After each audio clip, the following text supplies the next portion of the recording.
Hi there. Today is Easter. Happy Easter Sunday. Resurrection Day. I hope you all had a wonderful day today. I am going to try to share a little bit more of my testimony about where I came from, which I was homeless and now I'm home. I went from homeless and hopeless to home and humble. Like grateful for what every little tiny thing I have, like brushing my teeth, plumbing, a shower, food.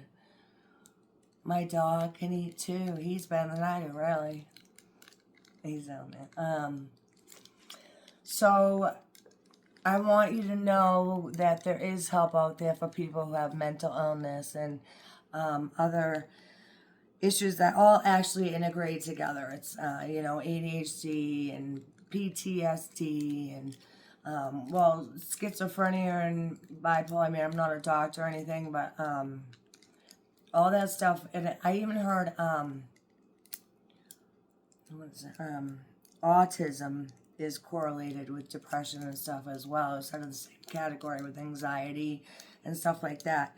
And if anybody suffers from that, you know how horrible it is. Panic attacks, PTSD. I still, to this day, I'm going to be 55 in June, and still, will get scared real easily. It's like, so that's just like a little thing.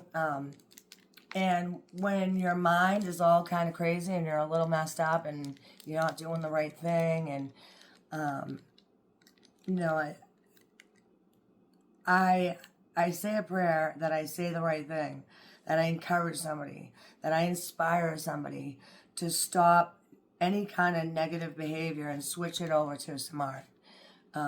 Find your art niche. There's so many things that you can see on YouTube, and you don't have to copy, but piggyback off of ideas, and I could do that, or I could do this.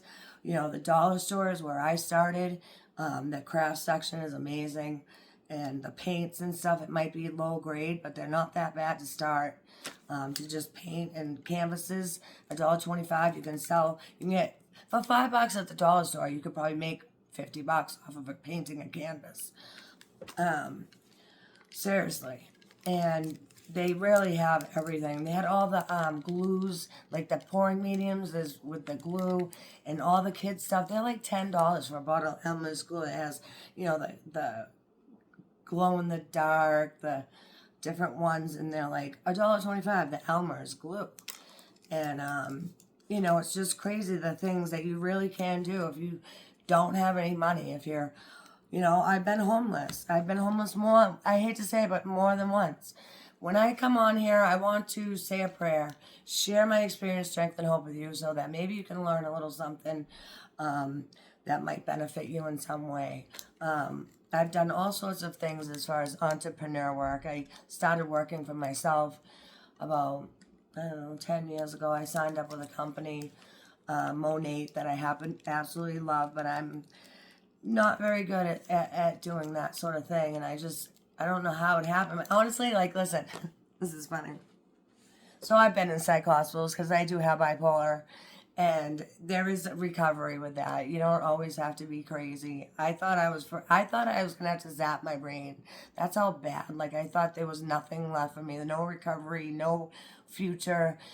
Just depression, dark, gloomy, sad, lonely, hopeless. When you have no hope, man, there's no faith. And you only need faith of a mustard seed, just that tiny little bit of faith. And that's all I needed. And I grew from there. And I've been working on myself for years and years and years because I had to, because there was something really wrong with me. And I have to say, okay, I had a very bad childhood. I'm just gonna, without hurting anybody or making this about getting revenge, because actually that's what I wanted. I wanted to write a book when I was a kid because my life was so bad. I had to like rat these people out that were hurting me, and then I got my butt kicked when they found it, the writings that I had wrote, and I got my butt kicked for that, and so I submerged it. Writing a book got submerged. When I wrote Oprah Winfrey a letter before about bipolar and stuff, and that took me like I was like really like I wrote it over and over and over again, and it was really important to me. It was like one of the biggest things, like a highlight of my life when I was younger. Just sharing my healing, what little bit of healing I had at that time, and a lot of smart people, a lot of people in the stars, like I think General Hospital Sonny, he had bipolar. He was on our show talking about it, life after bipolar or something like that. But so I do take meds regularly. It took me a long time to find the right meds. I've had to be in psych hospitals. So what I was trying to say is, I started out beating bracelets at Pembroke Hospital. Like, they had art class or whatever for us. And it was very good for people with ADHD, like crocheting, doodling. I'm going to doodle. I'm going to try to doodle. I guess doodle. I never did doodle. Like, I didn't think I could even draw a stick figure. I never, like, experimented. If you say you can't, you can't. So you won't, and you don't. So I didn't ever try to create art ever in my life.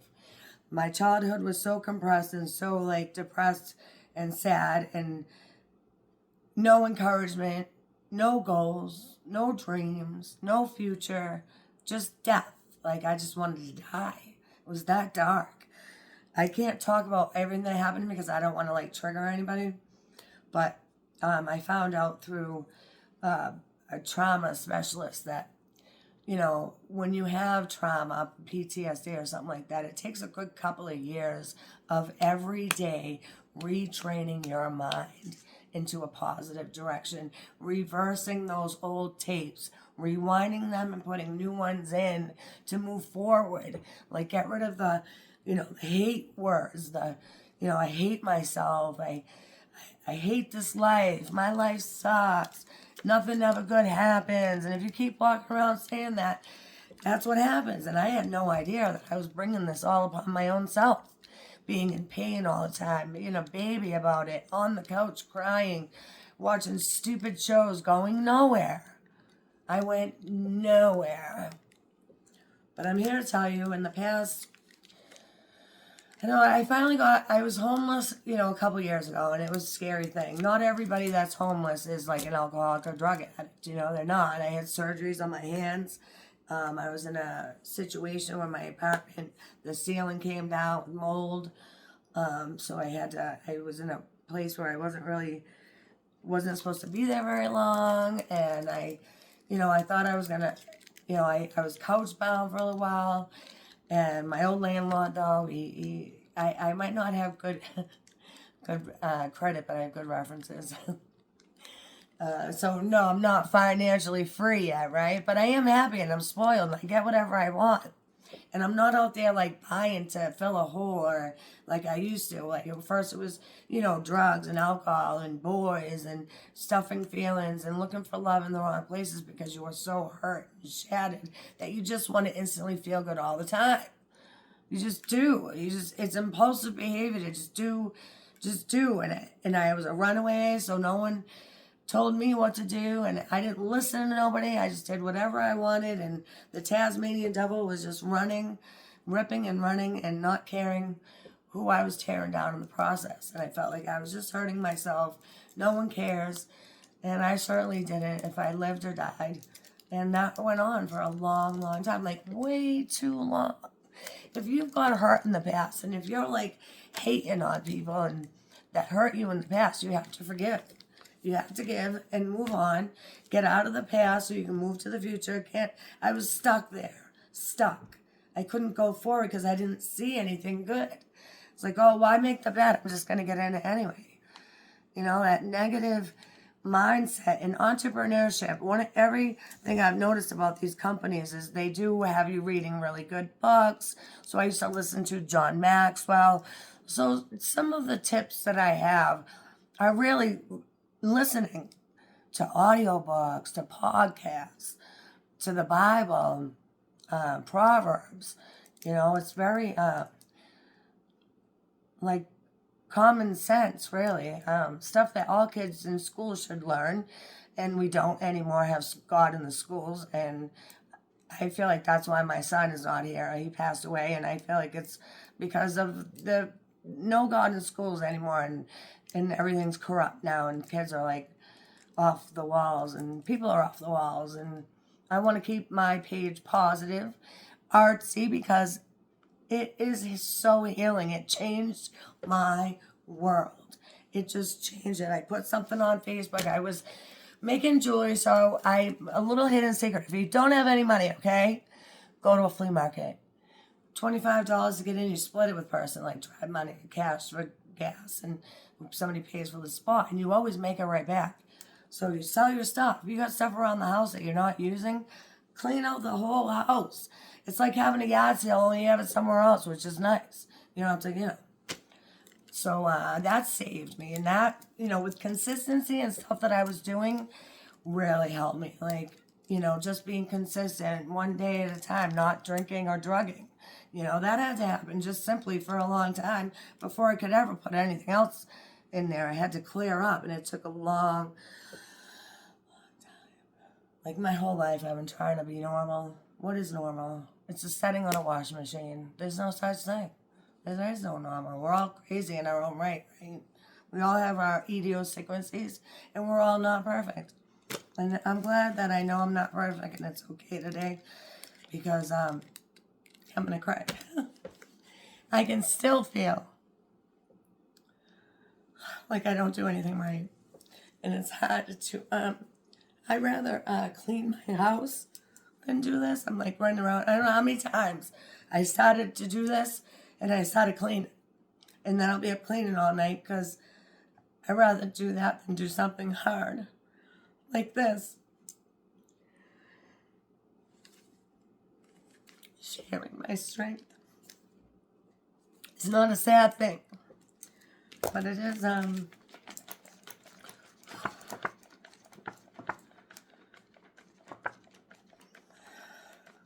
if I had to do it all again, I would not give up on myself. Because a drink, a drug, a substitute, a cigarette, a night out, doesn't constitute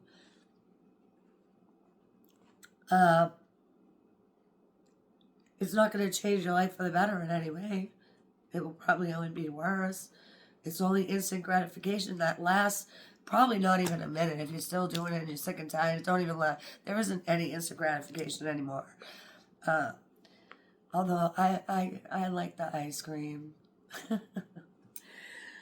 So, yeah, I still have, and art is such another addiction for me, and I like skyrocketed, and it was because people encouraged me and told me I was good at it when I really didn't think I was. And I saw something, like I looked it up, I looked on YouTube, I looked into it, and I was like, what sells at yard sales? And they were like coffee tables, and so I was wood burning on coffee tables, and I've been selling. They have a table in a museum in Plymouth, a wood burned table of a prisoner of war table, an antique table. It's beautiful, and it's in a museum. And I'm not even doodling. I can't do it. If I do a thing like a podcast, I have to just like talk to you guys. Like I can't do art at the same time. Although I noticed, right? Like I watch Special Victims Unit, and they always have the kids coloring and stuff, right? When the doctor talks to them, because they just splurge out everything. Like you never know what's gonna come out when they're just coloring and having fun. So I'm gonna make a folk. I'm gonna try to doodle here. So yeah, I never doodled. I never gave myself permission to like. I just brain dead funk that I was in for forever and ever, and I was in like the dumb class, the stupid class, and I was made fun of, and I don't think I was stupid. I think I had PTSD, and I was too traumatized to learn anything. Like I really was. Now that I can see, hindsight's 2020, and I wish I would have given myself a break and just comforted myself and went through the hard times without giving up. Doing the harder thing, Les Brown says it, doing the hardest thing is always better in the long run and will be easier. But when you try to do it the easy way, half-assed, and it never comes out right. It's always harder, and you end up making more of a mess and taking more time cleaning up the mess than you did actually doing the thing. Isn't that right? I'm a little tight. So I'm not going to talk too long, but I have this channel to hopefully, inspire people out there to find your niche, find your art. There's art in everything. I did not know that photography was an art. I had no idea. Right now, I don't know what I'm doing. I'm just making lines, and on YouTube, they have a lot of stuff to learn. Like I don't even watch TV anymore. I don't want to watch brainless, stupid stuff. I mean, I used to watch Jerry Springer, The Nanny. Who was it? What I say it off of Facebook because of who was that? Anna Nicole. Remember that? That was like, I was never going to be on Facebook or any of that tech stuff, reality show stuff ever. Not me. Not if I was going to look like that. And I kind of could relate. I used to be blonde too. So anyways, sorry. So I cried a little bit. But my journey and my healing and my journey for the future is definitely going to be having tears, but happy tears, happy accidents, happy moments, happy fears, going out of your comfort zone and having happy fears, overcoming healthy fears. So I did write some stuff down here. So, I'm all over the place, and what I wanted to talk about too is like, what's your hobby hustle? You have to have different forms of income if you're going to be an artist, or at least that's what I'm learning, because it costs money to all the art stuff, and you can go to places like, if you do the flea market thing, you go to thrift stores, you buy stuff real cheap, and then you can resell it. Poshmark is free. So if you have clothes in your closet that you never wore and tags, sell it for free. You open up a Poshmark account and you just start selling stuff. And it's so easy. And furniture flipping, like there's always some type of furniture on the side of the road, little tables or whatever. Paint them up, sell them. Free stuff on Marketplace. You can pick up free stuff and then turn around and sell it. They do have free stuff. And you can sell all your stuff on Marketplace. I have really good luck on there. And I love antiques, but they're really not worth what they used to be. So I do tend to make, art out of my tables, the antique tables. And so it was little baby steps at first, art fairs. Art fairs are a little more pricier. But sometimes it's worth it because they're there for art, and people do spend money on art. So no, like if you knew me like before and you knew me now, you'd be like, wow, there's something different that is working for her. I'm finally happy. I finally made it to the other side.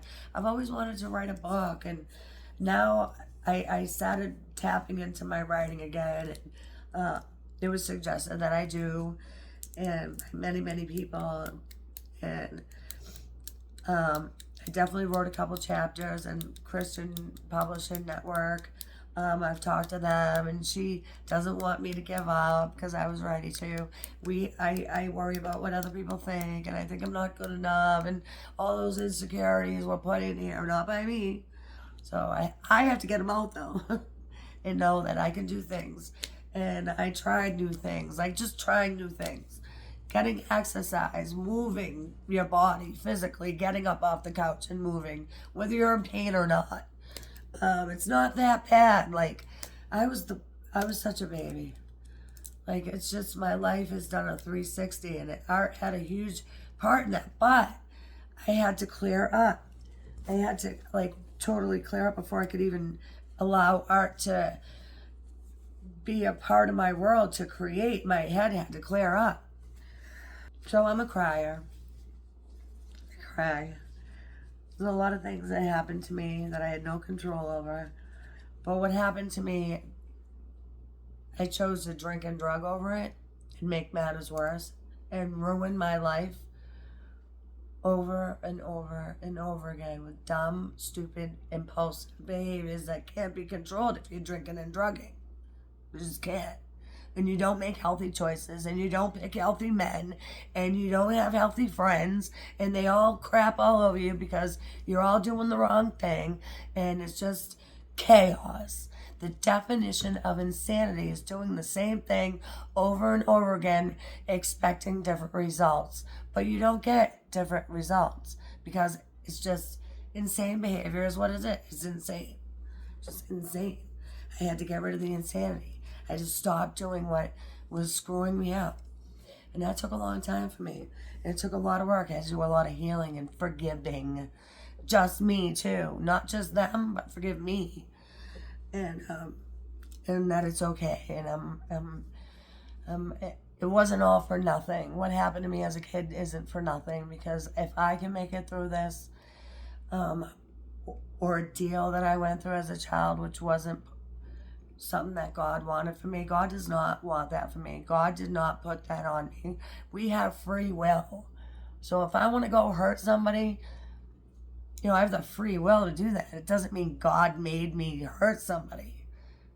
Like, God didn't make me do it. The devil didn't make me do it. Well, I don't want to say that. He definitely makes things, temptation in our faces, and he does that. And will throw boulders and things in your way when you're trying to do the right thing, and test you and tease you and tempt you. But I've learned how to have some self-control, and I learned how to be single and stop picking the bad boys all the time and focus on myself for once in my life and change, because I have nothing to offer to the table if I'm not changing and rearranging and having a life that's worth living. So no wonder I'm not married. So it's only been I've been in recovery for, I was 13, forced into it, and then so I did a lot of groups and meetings and, health coaches and working out, and I've done it all. And the only thing that really and truly works is God, is the only thing that I found that worked for me, is just believing that there is a God that loves me, forgives me. And I'm not so good at okay, God, comfort me. I'm really not happy right now. Can you just please comfort me? Like, I'd rather go eat a bag of chips or ice cream for that instant gratification, right? When you're bummed out and you're not happy and you need help, when you just pray. And then when you pray and things work out, the more you pray. So the more you pray, the more you pray. And I kept praying.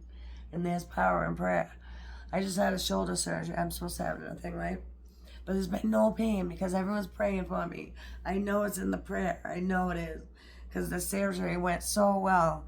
And it was because everybody at my church was praying for me. I have a good church family that I've been going to consistently for over 5 years. And that is huge. Real Christians, real people that love on you no matter what. You don't have to get cleaned up to go to church. You really don't. Come as you are. Love you as you are. Love people where they're at, not where you think they should be, because it's not my journey, or it's for them to help somebody else with their journey. Focus on your own journey and make that good. to inspire and encourage other people and have a purpose. I have a purpose. And I think it's, I want to help women. I really do. I do a lot of lady paintings. And, because I don't know, I like my ladies. And I want to help the ladies. And around here we have there's no shelters here for women.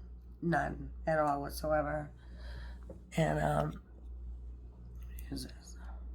No shelters for single women, and it's dangerous for women.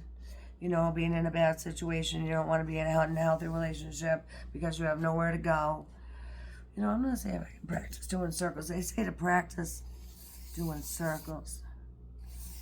Oh, that's circles. Circles. Circles.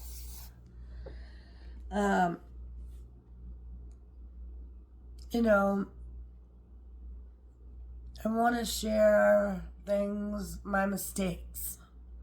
Ultimately, I kind of want this channel to be like a learning channel, to learn from my mistakes, to hear something from me that maybe resonates in you. Just like my pastor, I swear he hears my conversations or something and runs his sermons. and I'm like, he's talking to me. He's talking about me. How does he know that? And it's crazy how you hear the student is ready when the teacher will appear. No, when the student is ready, the teacher will appear. Yeah.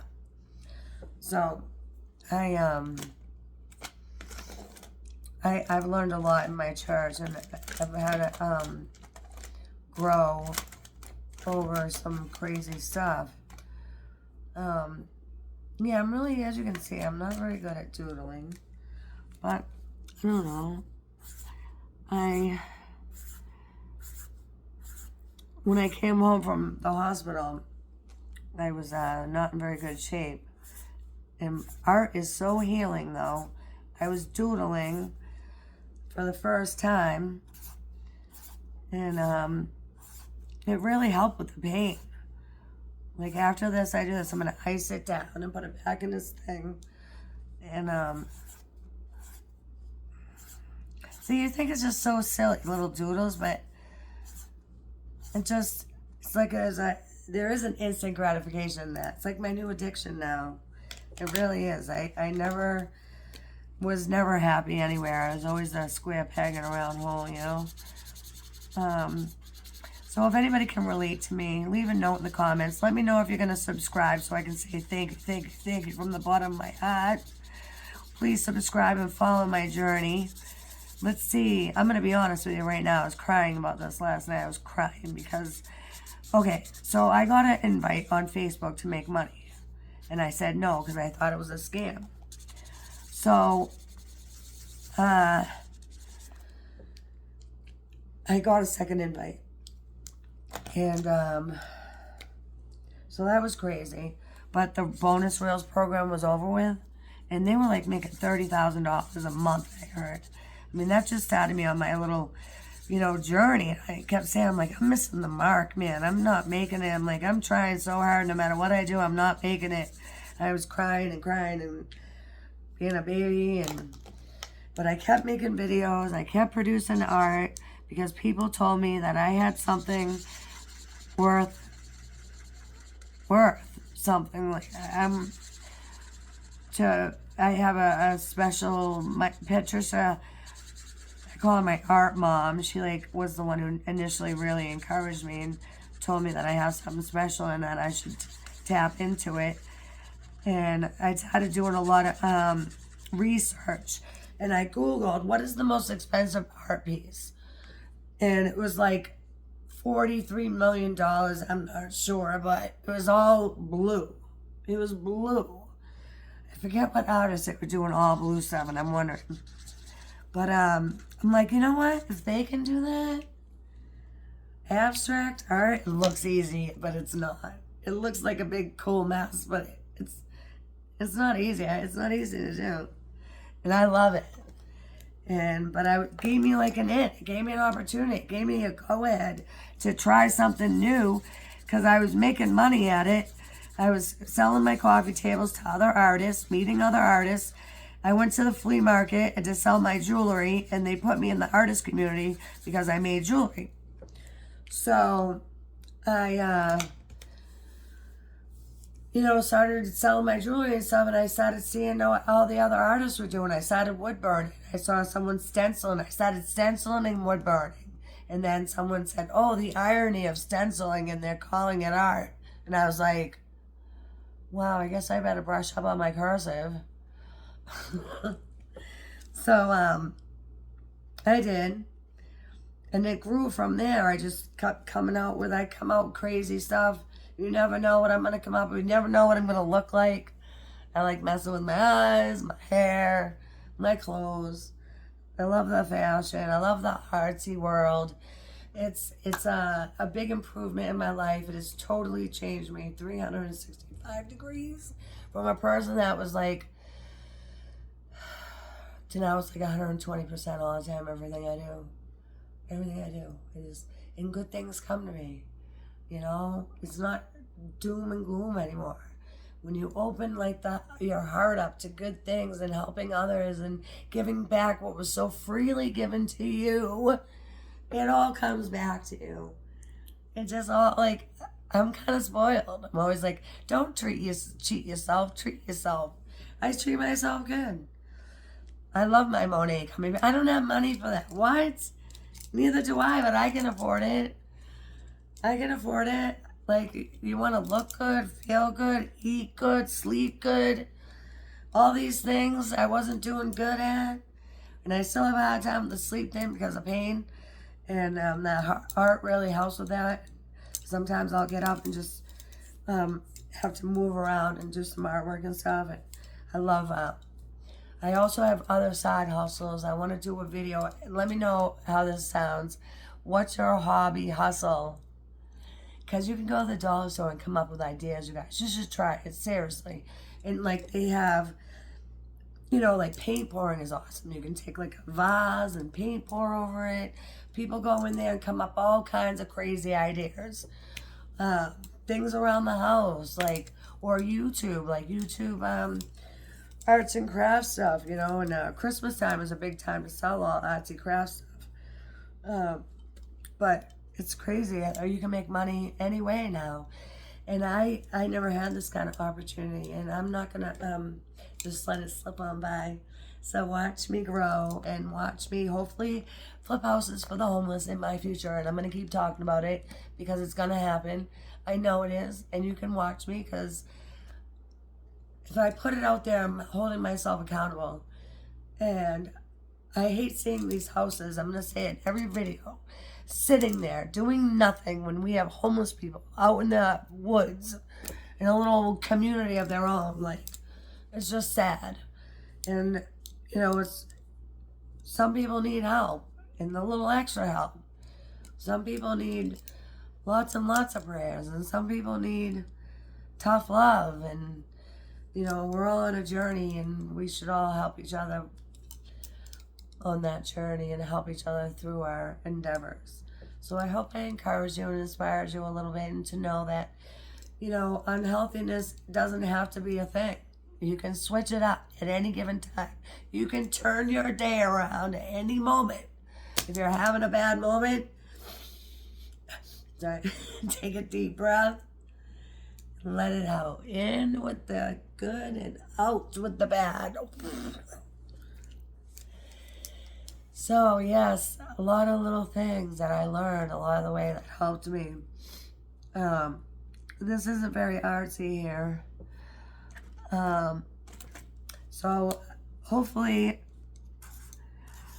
I am going to, with my counselor, collaborate with her on helping the homeless. I am helping the homeless in my area. I'm going to be going to the Plymouth Courthouse to find out about some of these houses, because you can get that information and find out these houses if maybe they want to get a grant, or if they want to donate it to the homeless, because maybe I don't know. So I'm gonna do that. I'm gonna go to the Plymouth Courthouse and start digging around in some of these houses that are just sitting there. And then never mind, since COVID, all the businesses. We've got a lot of businesses shut down. I mean, why can't we help the homeless when there's all these buildings empty, businesses closing down, and more homeless people, but they don't want to open something up for people? It's really concerning. Do you have that problem in your town? Leave me a comment. Please leave a comment and let me know that you subscribe to my channel so that I can thank you. And I'm going to say my goodbyes now because I think less is better. I'm trying to learn how to be more quiet, be more thoughtful, be more intentional about my words. And I prayed before I speak, so I fly by the seat of my butt pants sometimes. When I speak, when I go to meetings and stuff, I just pray, because if you think about what you're going to say, it never comes out the way you think it's going to come out. So I just pray, and I hope that it comes out the way, it's his words, not mine. And I hope to help somebody today, and I hope you had a wonderful Easter. And please like and subscribe and follow my art journey. And I'll be doing all sorts of fun videos and showing my tips and tricks on how I do all these fun things that I do. So you can follow me on Facebook and see a lot of old reels. And so show me some love, and I'll show you some love right back. Thank you.